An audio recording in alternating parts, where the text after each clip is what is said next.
Sustainability to me means having an increased environmental consciousness and enacting upon that in your daily actions. It often doesn't require modifying your lifestyle to a dramatic effect, but you can really unleash your most sustainable requirements as an individual just in the daily implications around your house and how you operate just your kitchen, or from anywhere from your kitchen to your bedroom, just turning off the lights, just remember to conserve water, and just living a more environmentally conscious lifestyle through your own choices. I do group dinners at Binary Hub with the other students in our program, and this prevents food waste because we never have any leftovers, unfortunately. And we actually save money doing this too, because each night someone will pay for the ingredients for the meal. So that way everyone is only paying for a meal for dinner every 2 weeks. Well, in the apartment as a whole, we compost and we recycle plastic and glass bottles and everything. And myself personally, I use canvas bags and I avoid purchasing bags whenever possible. And I always carry around a bag in my bag, like on my person, in case I want to buy anything.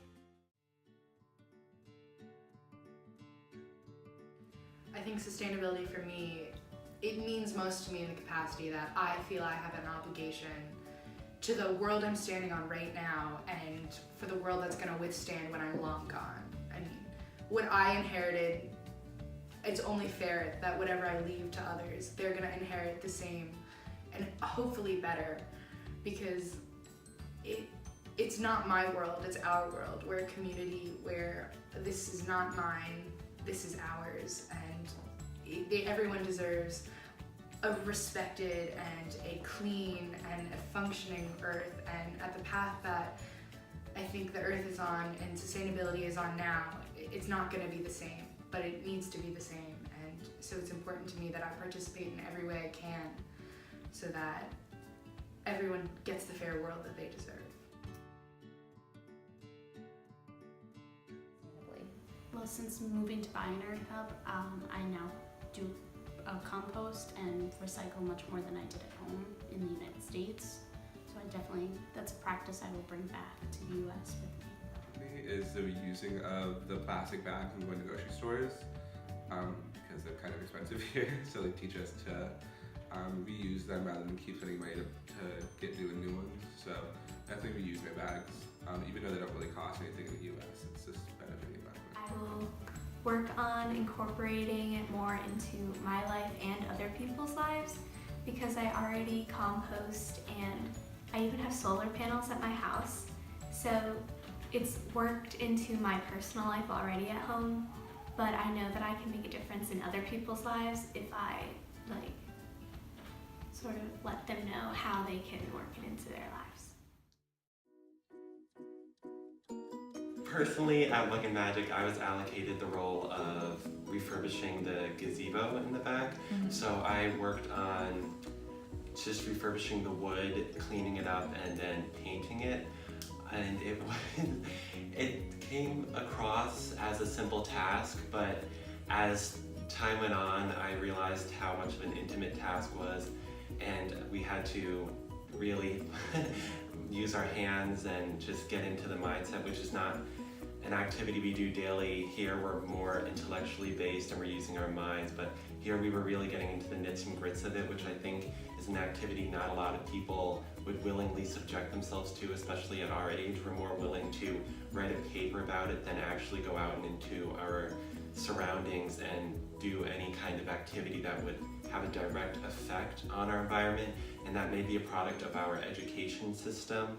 I know other countries implement an education system where it's more hands-on and you're actually enacting an immediate change, but it seems that our education system is kind of guiding us into this more of a just like speaking rather than action, but it was a unique opportunity to actually put this action into effect and have an immediate effect on the environment.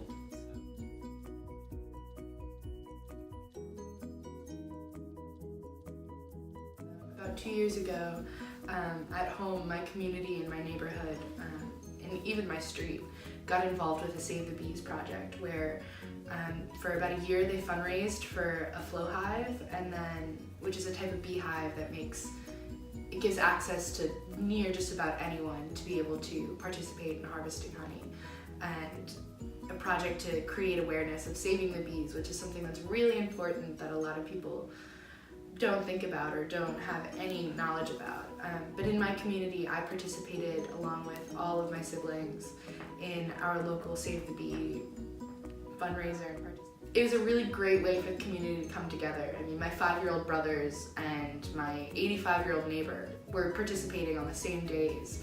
And it was a way for the community to interact, but also to create a product to share and have, break bread over, but also to teach and to make people aware and to educate that sustainability is not a joke, it's serious, and there's little things in our everyday life that are affecting these grand, big things, and we have the power to make a difference and make an impact. And it's as simple as harvesting honey and telling people save the bees and wearing a t-shirt, because so many people don't know. But if you can do something that affects just one person, imagine if 10 people are affected and they affect 10 more, that's 100. Just keep multiplying, and at the end you'll have a product that has done monumental things.